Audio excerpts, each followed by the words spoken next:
SuperMega situation. Lex Updog, friend of SuperMega, lied about SuperMega making her homeless amongst many other things and accused Dawn of SA towards her. It's been a long time since this drama has been relevant, but it appears that this is going to be something that will be relevant again, as Lex Updog dropped a 45-minute video adding more to the story in regards to Dawn and SuperMega, which is interestingly timed, seeing that SuperMega recently announced their return and seems to be performing pretty well. The timing of this video alone already sets a flag that doesn't bode too well for her, as would be evident by anyone who knows the story and its intricacies. The first time this cancellation attempt happened, to most people it was evident that it was a smear due to rough falling out, and now that SuperMega is back and better than ever with a huge second wind, Lex decides to make a video following up Dawn's and SuperMega's responses nearly 9 months after the fact, nearly a whole year. Interesting, isn't it? First 3 minutes into this, she's already using some pretty interesting language, loaded and colorful. Pretty interesting verbal gymnastics here, using words such as emotionally traumatizing, coercion, even misreads a line that she directly had to edit and didn't bother to correct. Using that against me to emotionally blackmail me. Emotionally blackmailing me over being sad at Ryan's birthday party. Dawn downplaying what he did, not realizing that that's coercion, asking someone multiple times over and over. During this time, I was under no impression that anything traumatizing had occurred. However, I realize now that this was extremely traumatizing for me. I wouldn't have an issue with someone using whatever language they wanted to explain their circumstances if the information they were presenting was consistent, but in this case, it simply isn't. It's pretty evident the response she's attempting to garner for this. With that in mind, let's focus on the details at hand that she revealed, saying that she was coerced because she was asked multiple times, and after getting to Dawn's apology, she adds more to the story that wasn't elaborated upon prior. Dawn downplaying what he did, not realizing that that's coercion, asking someone multiple times over and over. I don't really understand how that's not hard to understand unless you really just like downplaying assault. Later I asked again, and she said yes, but be careful not to be too rough. Hold on, let me share this. He says, I then profusely apologized, and we ended up watching TV and going to bed after. That's not how I recall it at all. So that's interesting, because how I recall it is consenting to sex because I was freaked out and scared after that, and then getting choked and blacking out. That's what I remember. This right here sounds like she's just grasping at something that can simply not be corroborated. It's he said, she said. If you guys were intimate and agreed to do something, regret again is not sexual assault. Sure, you may have been uncomfortable after the fact and you can claim that you were traumatized, but these are issues that should be entirely discussed privately and resolved privately instead of making it a public issue for the obvious goal of character assassination. Sexual assault isn't something that you can loosely throw around. Issues like these where people are not in their right mind during intimate moments happen often. Any established adult can understand this. I'm not defending sexual assault or bad behavior by any means, but both of you corroborate the fact that you two were intimate and eventually did do the deed. So why is it a problem after the fact? If your problem is that he asked you multiple times and you agreed, which made you uncomfortable, yes, that's obnoxious and terrible behavior from him. It's an annoying pest thing to do, but that's an issue that should have been resolved privately. Unlike what most childish and immature individuals like to hear, that's not sexual assault, and using the word coercion to make it sound harsher than what happened is very sneaky. Let me say something important before I move on from this point here, something that a lot of people need to understand. Uncomfortable situations and intimate moments happen all of the time. Repeatedly asking someone to do something is a very gross and irritating thing to do, yes, and I disavow it entirely. For those of us who have actually experienced life, any of us can sometimes be asked to do things that we are not typically comfortable with. It's something that anyone can feel pressure for. Unfortunately, women are more often than not likely to experience this behavior in much worse ways. That being said, if what she said is to be believed, then if Dawn did do what she is claiming, at the very worst, he is just an asshole, not an abuser. As for the part where she said she remembers choking and blacking out, unable to remember anything after, that's something that was previously mentioned in a different context. Previously, she mentioned that she couldn't do anything while being choked, and now she's mentioning that she blacked out entirely. He choked me on my windpipe. He was trying to choke me in a sexy way, but he was choking me, and I was breathing very audibly, not well. And I think at this point I was too scared to say anything, and I didn't think he would listen because he just didn't before. So at that point it was just easier to do whatever else he wanted instead.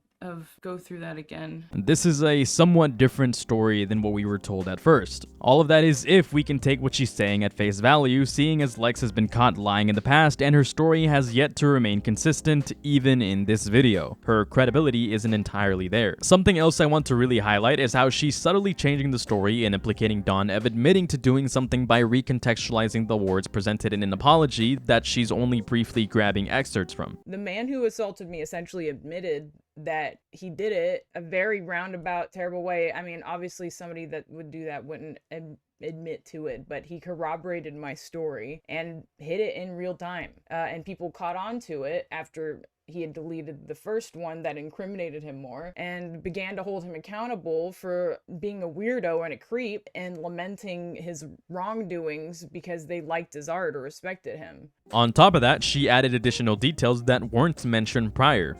Getting choked and blacking out. That's what I remember. So that's interesting that you don't remember such a discrepancy. Very cool. If this really happened, why not emphasize or reveal more details the first time around? As a matter of fact, you don't even cover this topic for too long. You talk about this for maybe 6 minutes at most, while randomly bringing up Jim and his apology for no reason other than to say you were a victim on more than one occasion. And then you implicate Jim by using his apology against him to paint him as a sexual gremlin. Keep in mind, these people are apologizing for making you uncomfortable, which is something that can happen to anyone on Earth at any time without it being sexual assault. They are not admitting to assaulting you, but that's what you're implicating them for. Using words such as essentially admitted to, even contradicting yourself and saying that Don wouldn't outright admit to sexual assault, and that's probably due to his side of the story, which you failed to fully respond to in this video, only nitpicking certain lines. In my opinion, the way it looks like is that you're mad at the people around you, and by this I mean Matt and Ryan, as they didn't take your personal complaint to something to fire someone over, because again, it was entirely a personal problem, so you had to make it public to force them into doing so, bringing them down out of spite in the process. And this could definitely seem to be the case, seeing as one of the first things you mentioned in the video is the fact that Matt and Ryan didn't give you the response you were looking for. I go into Matt and Ryan's reaction or lack thereof.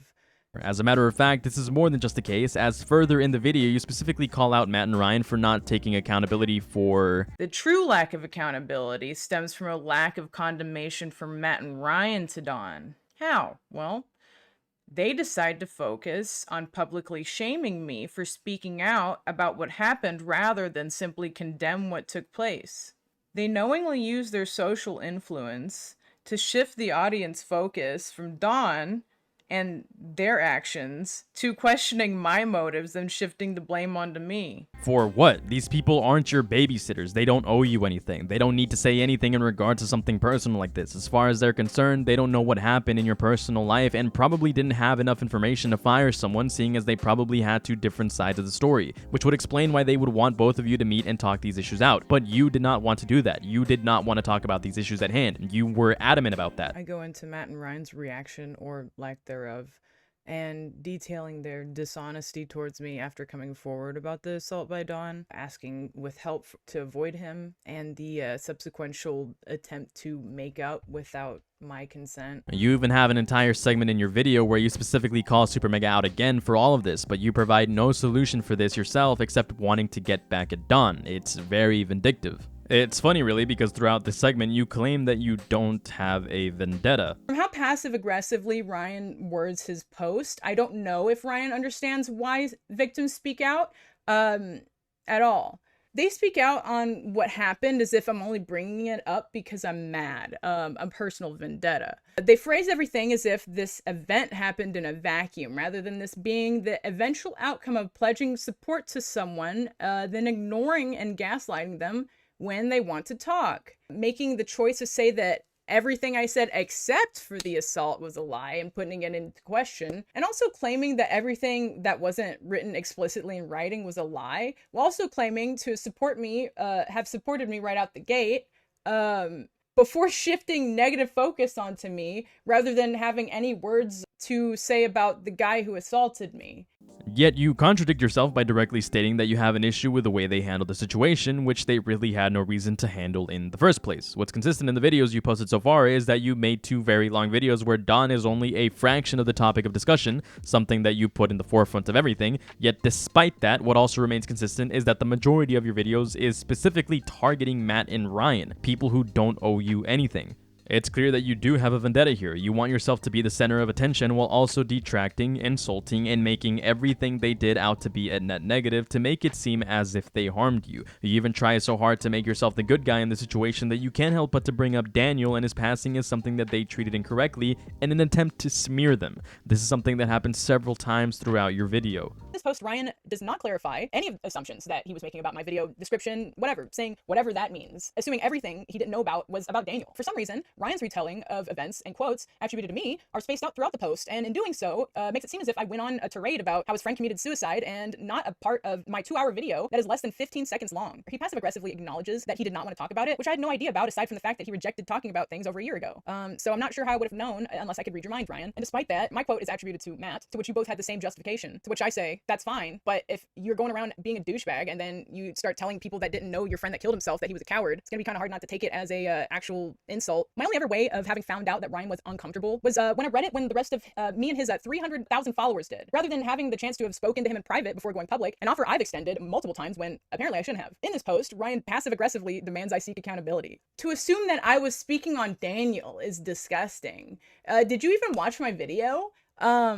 Because there's no other way to take how you speak in your post besides that I was talking about Daniel, when I was talking about how he was being spoken about by y'all who are still alive, speaking in a disgusting way, which I didn't even accuse Ryan of. I've only accused Matt of because I heard him say it twice, and I will stand by that. You're so vindictive about the fact that no one believed your lies and that Matt and Ryan caught you lying that you're outright burning everyone in this situation. You're doing this all to preserve your self-image and to garner attention as you throw Nick under the bus again for apparently bad reporting and for talking about himself too much in a video meant to tell your story. Nick's follow-up video, August 2nd, Nick decided to make a follow-up video where Nick Nick followed up and just gave a summary of what had happened since my video, or his last video, I guess. He did, however, bring up the text not mentioned by Matt, which I appreciate. Although I think by the time Nick's video came out, people had already been encouraged to connect the dots by Matt, so I'm not sure how well received it even was. Nick ends the video by talking about himself a little bit too much, and he says it's the last time he's making a video about my assault. Unfortunately, that was not the truth. Nick made 5 different apologies, apologized for pretty much any involvement, says he shouldn't have involved himself, invalidating. Nick was just basically apologizing for whatever he was getting harassed for in the moment, and then said he was going to stop posting about it and then cut me off. I sent Nick our first text since March 2022, and he doesn't respond, and then goes on to make a 5th apology. Crazy, right? And his 5th apology is still up. That's the I make harmful content one. And the goalposts have been moved so much, he's basically apologizing for like his whole career, which that just has nothing to do with me at that point. But Nick was being held performative by only standing up for me when it was convenient for him. So that's pretty like dirty move. He needs to get better values for real. A story that even he realized was not entirely credible. All in all, this response by Lex appears to be another attempt to smear Don and SuperMega by using entirely personally fueled circumstantial evidence rather than outright evidence that proves SuperMega to be liars or that they actually mistreated or misrepresented her, not that they ever had to in the first place. It appears to me that she's trying to get more punches in now that SuperMega has made a return to get her revenge on people that are much better off without her. Why she's doing this? Who knows? It's hard to tell what exactly she has to gain from this. The only thing that switches more than her story in this video is her clothes. Not only does she switch up the story, but she contradicts herself multiple times throughout this video about her vindictive nature and not having a vendetta, as well as what happened between her and Nick. Most of it is nonsense that's irrelevant to the story at hand and is simply just a belligerent yap session done in resentment to SuperMega. The spite is very clear, and unfortunately, it appears to be yet another Caitibugzz type of situation with very little to gain, but a lot to destroy.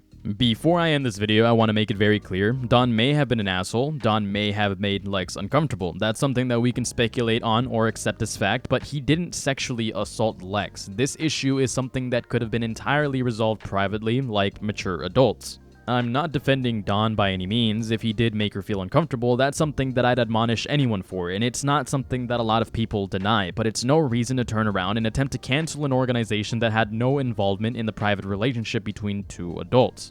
At the end of the day, what seems to be the case is that Lex had a messy falling out with Dawn. Dawn was an asshole, and instead of doing the normal thing and either pressing charges or moving on from it like a normal adult, she made it into SuperMega's problem and held them responsible, ultimately leading to their brief cancellation. This isn't an issue you outsource to external parties. This is an issue that people feel entitled to spout on the internet, when in reality, it's no one's business but your own to resolve with conflicting parties, Matt and Ryan only being friends of said parties. That's all I got. Thanks for watching.